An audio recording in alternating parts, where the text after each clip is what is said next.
तो next topic है हमारा स्ट्रिंग्स। स्ट्रिंग्स क्या होती हैं? कैरेक्टर एरेज को ही हम क्या कहते हैं? स्ट्रिंग्स भी कहते हैं। कैरेक्टर एरे को हम दो तरह से वैल्यूज़ दे सकते हैं। यहाँ पर देखिए हमने ये एरे क्रिएट किया हुआ है, कैर नेम करके एरे क्रिएट किया हुआ है। इसको मैंने हेस्लर स्ट्रिंग पर डिफ़ाइन किया हुआ है। तो हेस्लर वैल्यू हम किस तरह से दे सकते हैं? जो कर्ली ब्रैकेट्स हैं उसके अंदर एक एक कैरेक्टर कॉमा लगा के और सिंगल ब्रैकेट्स के अंदर लिख सकते हैं, सिंगल कोट्स में लिख सकते हैं। जैसे एच को मैंने सिंगल कोट में लिखा हुआ है, कॉमा ए को सिंगल कोट में लिखा, ई को सिंगल कोट्स में लिखा, एस को सिंगल कोट में लिखा।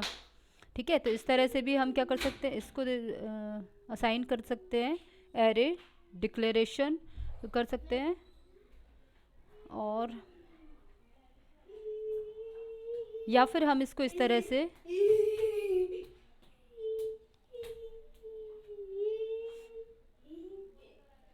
या फिर यहाँ पर हमने डबल कोट्स में पूरी स्ट्रिंग पास कर दी। इस तरह से भी हम कैरेक्टर एरे को इनिशलाइज कर सकते हैं। ठीक है, तो डबल कोट्स में जब हम लिखेंगे तो पूरी स्ट्रिंग को एज इट इज़ असाइन कर देंगे। जैसे डबल कोट्स में ABC दे दिया मैंने, है ना, XYZ दे दिया। जो भी हमारी स्ट्रिंग है उसको डबल कोट्स में लिख सकते हैं।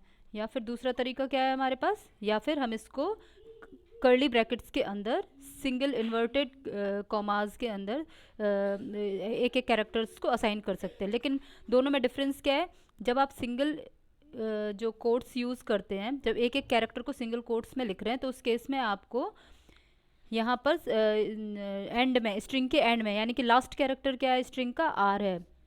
तो R के बाद आपको क्या करना होगा? /0 लिखना होगा। तो सिंगल कोट्स में आप देखो /0 हमने लिखा हुआ है। ठीक है, /0 क्या होता है? नल कैरेक्टर कहलाता है। नल कैरेक्टर की आस्काई वैल्यू क्या होती है? 0 होती है।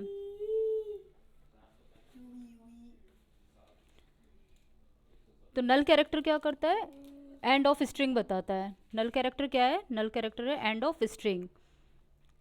तो जब आप सिंगल सिंगल इन्वर्टेड कॉमास के अंदर एक एक कैरेक्टर को असाइन करा रहे हैं, तब आपको सिंगल कोट के अंदर /0 लिखना ज़रूरी है, नल कैरेक्टर लिखना ज़रूरी है, क्योंकि ये बताता है कंपाइलर को कि ये एंड ऑफ स्ट्रिंग है। लेकिन अगर आप वैल्यूज़ इस तरह से असाइन कर रहे हैं, आपने एक कैरेक्टर एरे बनाया और उसके अंदर आपने वर्ड को, कोई स्ट्रिंग को असाइन कराया डबल कोट्स के अंदर, तो इसमें आपको /0 लिखना कंपलसरी नहीं है, क्योंकि कंपाइलर जो है वो ऑटोमेटिकली क्या करेगा, इसमें /0 इंसर्ट करा देगा। ठीक है, यहाँ पर देखिए ये मेंशन किया हुआ है आपको कि note that in this declaration /0 is not necessary, C inserts the null character automatically. तो डबल कोट्स में जब आप स्ट्रिंग पास करोगे तो उसके इसमें नल कैरेक्टर बाय डिफ़ॉल्ट जो है वो इंक्लूड हो जाएगा। अब मेमोरी में इसका रिप्रेजेंटेशन किस तरह से वो होता है? जैसे हेस्लर करके आपकी ये जो है ये स्ट्रिंग है, तो H जो है वो एक एक कैरेक्टर जो है आपका असाइन होगा मेमोरी में। तो कैरेक्टर का साइज़ क्या होता है? 1 बाइट होता है।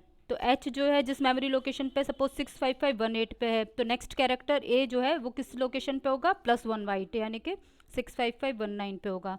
उसके नेक्स्ट कैरेक्टर E जो है वो किस मेमोरी लोकेशन पर होगा? +1 बाइट, यानी कि 65520 पर होगा। नेक्स्ट कैरेक्टर S जो है उससे +1 बाइट पर इंसर्ट होगा। तो 65520 +1 बाइट करेंगे तो 65521 पर इंसर्ट होगा नेक्स्ट कैरेक्टर मेमोरी में। तो मेमोरी में ये जो है आपको दिया हुआ है कि मेमोरी रिप्रेजेंटेशन किस तरह से होता है। और लास्ट में जो है आपका /0, अगर आप इसके हिसाब से देखें, अगर आपने स्ट्रिंग को वैल्यूज़ इस तरीके से दे रखी है सिंगल इन्वर्टेड कॉमास में, तो /0 जो है लास्ट में इंक्लूड कर देगा R के बाद। अगर आपने डबल कोट्स में वैल्यूज़ दे रखी है या स्ट्रिंग को असाइन करा रखा है कैरेक्टर एरे में, तो उस केस में /0 को बाय डिफ़ॉल्ट ऑटोमेटिकली क्या करेगा कंपाइलर? इंक्लूड कर देगा /0 एंड में। ठीक है, तो दोनों केस में /0 इंक्लूड होगा ही होगा। एक में हम खुद जो है उसको करा रहे थे, /0 इंक्लूड करा रहे थे, और अगर हम डबल कोट्स में स्ट्रिंग पास करते तो उस केस में कंपाइलर बाय डिफ़ॉल्ट /0 इंक्लूड कर देगा।